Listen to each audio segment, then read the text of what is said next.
Right now, somewhere beneath the world's oceans, American submarines are hiding in total silence, and no one can find them. But it wasn't always this way. The first one was a tiny boat the Navy almost laughed out of the water. So how did we get from there to a nuclear vessel that can vanish for months? Today we are walking the entire bloodline of the American submarine, from the very first to the very latest. Let's go. On April 11th, 1900, the United States Navy purchased its very first submarine.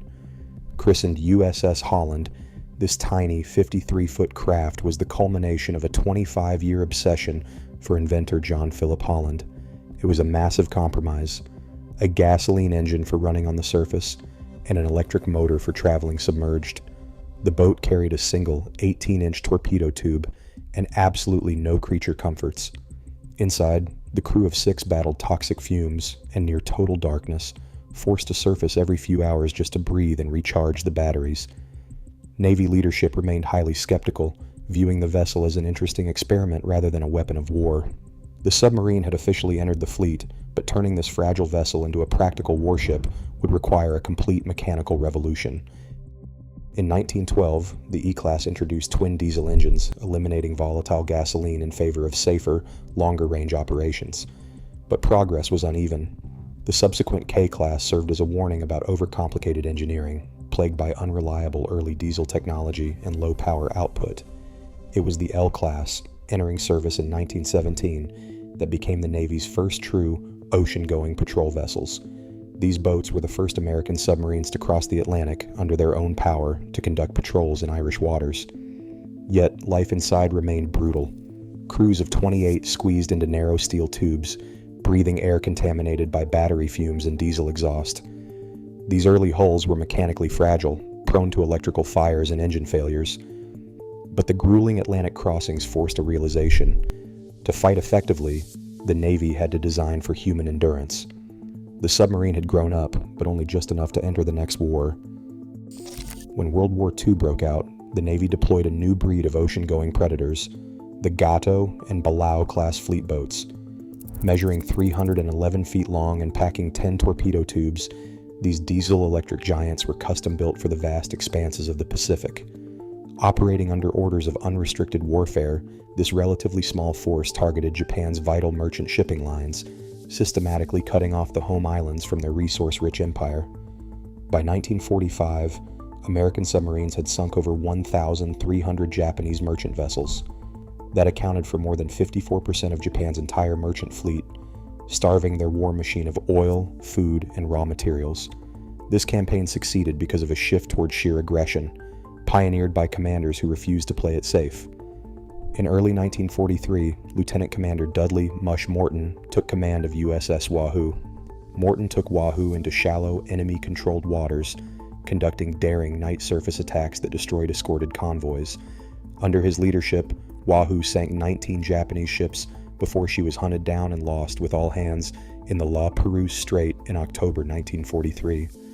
Morton's aggressive philosophy was carried forward by his former executive officer, Richard O'Kane, who took command of the Balao-class USS Tang. Built with high-tensile steel, the Balao-class could dive to 400 feet, 100 feet below its predecessor.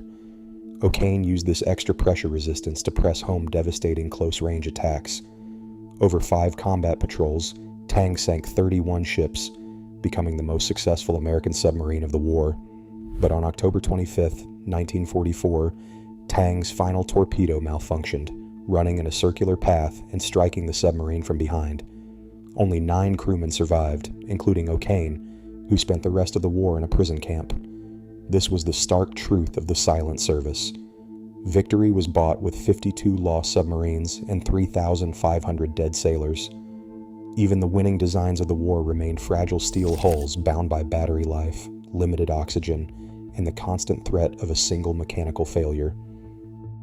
After 1945, the Navy faced a clean break with the past. Wartime fleet boats were fundamentally surface ships that could only submerge for short periods. The acquisition of captured German Type 21 U-boats revealed a faster, silent future. In response, the Navy launched the Guppy program, Greater Underwater Propulsive Power. Shipyards stripped away deck guns, rounded the sharp bows, and enclosed the bridge in a sleek, hydrodynamic sail. They installed snorkels to run diesels while submerged and packed the hulls with massive battery banks, doubling underwater endurance. It was a highly effective stopgap, but diesel engines still had to breathe. In 1954, the launch of USS Nautilus altered the nature of undersea warfare. As the world's first operational nuclear-powered submarine, she abandoned the traditional combustion engine. On January 17, 1955, Commander Eugene Wilkinson sent the historic signal, "Underway on nuclear power." A compact nuclear reactor freed the vessel from the atmosphere, ending the constant need to surface for air. For the first time, a boat could remain submerged for weeks. Endurance was governed only by the physical capacity of the crew and the amount of food packed into the hull. In 1958, Nautilus proved this capability by sailing directly under the Arctic ice sheet to reach the North Pole. The submarine had become a true, permanent resident of the deep. In 1959, the Navy commissioned USS Skipjack, pairing nuclear propulsion with a hydrodynamically streamlined teardrop hull. This design allowed the boat to reach speeds exceeding 29 knots, but raw speed was no longer the primary goal. As the Soviet Union expanded its own undersea fleet, the mission changed from destroying surface commerce to hunting other submarines. This silent war demanded absolute quiet. The Sturgeon class, joining the fleet in 1967, traded maximum speed for advanced acoustic silencing and a bow-mounted sonar sphere, designed specifically to shadow Soviet targets through the dark. By 1976, this high-stakes game required a standardized, mass-produced hunter. The Navy built 62 Los Angeles-class boats, making them the new backbone of the fleet.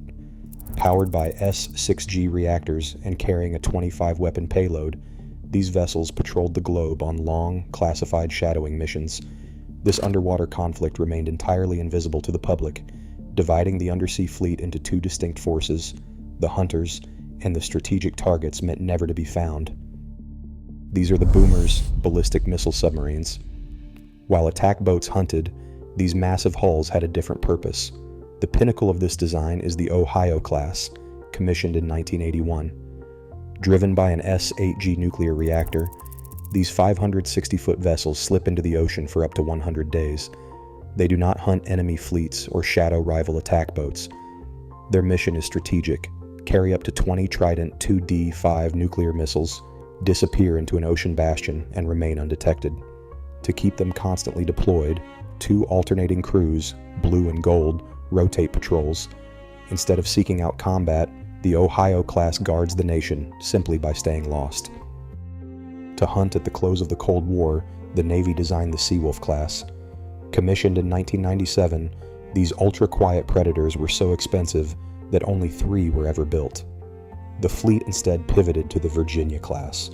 Entering service in 2004, this modern force uses an S-9G reactor, advanced sensors, and modular weapon bays to deploy special forces or launch 40 Tomahawk cruise missiles. It is a vast leap from John Holland's 53-foot gasoline-powered prototype of 1900. What began as a fragile, toxic experiment has become the most feared and least seen weapon in the American fleet. Today, as global oceans grow crowded and highly monitored, the ultimate weapon remains the one you cannot see. The silent service holds a heavy truth. In modern warfare, the greatest power is absolute invisibility. Thanks for watching.